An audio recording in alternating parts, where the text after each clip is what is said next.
नमस्कार विद्यार्थी मित्रांनो, आपलं सर्वांचं स्वागत आहे आपले यूट्यूब चॅनल कॉम्पिटिटिव्ह स्ट्रगलर्सवरती।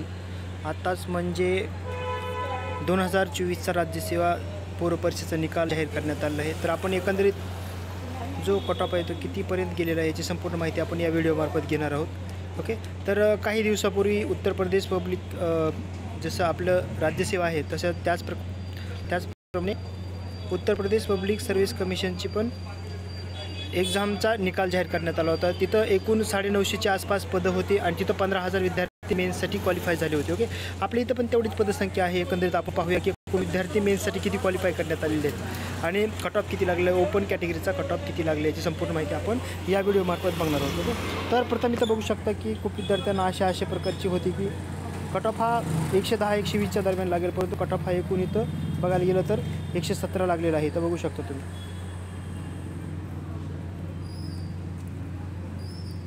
117 ओपन कॅटेगरीचा लागलेला आहे। फिमेलसाठी 110चा लागलेला आहे। त्याच्यानंतर स्पोर्टनुसार बघायला गेलं तर 26 आणि 90चा कट ऑफ लागलेला आहे इथं। त्याच्यानंतर SC कॅटेगरीला बघायला गेलं तर SC कॅटेगरीची तुम्ही बघू शकता की 115, फिमेलसाठी 107 आणि स्पोर्ट्ससाठी तर बघू शकता तुमच्या कॅटेगरीनुसार। STसाठी बघायला गेलं तर 104चा लागलेला आहे। STचा फिमेलसाठी 93चा लागलेला आहे। DTAसाठी बघायला गेलं तर 117चा कट ऑफ लागलेला आहे। जर बघायला गेलं एकंदरीत तर कट ऑफ बऱ्यापैकी जास्तच लागला आहे, कारण जागा पण त्याप्रमाणे आणि पेपर पण सोपा लेवलचा म्हणजे मीडियम सोपा पेपर होता। इथं बघू शकता त्याच्यानंतर की OBCसाठी 117चा म्हणजे ओपनचा जेवढा लागला आहे 200 मार्कापैकी हा कट ऑफ आहे। ओके, CSAT पेपर हा क्वालिफाय आहे इथं।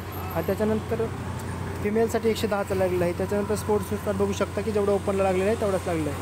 EWसाठी पण बघू शकता इथं की 117 आणि 110 फिमेलसाठी। तर ओव्हरऑल बघायला गेलं तर कट ऑफमध्ये मागच्या वेळेस 108च्या दरम्यान काहीतरी लागला होता इथं। त्याच्यानंतर ECBसाठी SEBCसाठी बघायला गेलं की 17 आणि फिमेलसाठी 117। दिव्यांगासाठी बघू शकता तुमच्या कॅटेगरीनुसार ABCD अशी कॅटेगरी केलेली आहे। त्याच्यामध्ये ब्लाइंडनेस आणि लो विजनवाले 80। त्याच्यानंतर डेफचे विद्यार्थी बघायला गेलं तर 77 आणि Cमध्ये बघायला गेलं तर 96 आणि इंटेलेक्च्युअल डिसॅबिलिटी आणि सेरेब्रल पल्सी याच्यामध्ये 85चा कट ऑफ गेलेला आहे। आणि अनाथासाठी बघायला गेलं तर एकूण अनाथासाठी इथं बघायला गेलं विद्यार्थी मित्रांनो तर 37चा कट ऑफ लागलेला आहे। एकंदरीत बघायला गेलं तर जागा ह्या बऱ्यापैकी होत्या 2024साठी। तुम्ही एकंदरीत बघितलं आहे 2024 राज्यसेवेचा पूर्व परीक्षेचा हा कट ऑफ लागलेला आहे। येत्या लास्ट वीकमध्ये हे एप्रिलच्या ह्याची मुख्य परीक्षा आहे 13/3/2024ला हा निकाल जाहीर करण्यात आलेला आहे।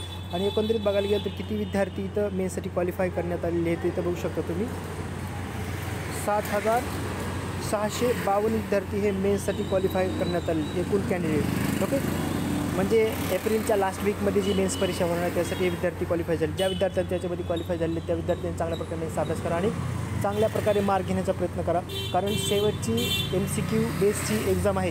येत्या काळामध्ये MCQ होईल का DCQ होईल येत्या काळामध्ये आपण पाहू, परंतु सध्या तर ही शेवटची MCQ बेसची राज्यसेवेची परीक्षा आहे। ओके, चांगल्या प्रकारे अभ्यास करा आणि येत्या काळामध्ये चांगल्या प्रकारे एक्झाम द्या। ज्या विद्यार्थ्यांच्या याच्यामध्ये झालेलं आहे मेन्ससाठी त्यांचं आपल्या कॉम्पिटिटिव्ह स्ट्रगलर या चॅनलमार्फत खूप खूप शुभेच्छा पुढच्या एक्झामसाठी। ओके, तर तोपर्यंत जय हिंद, जय महाराष्ट्र।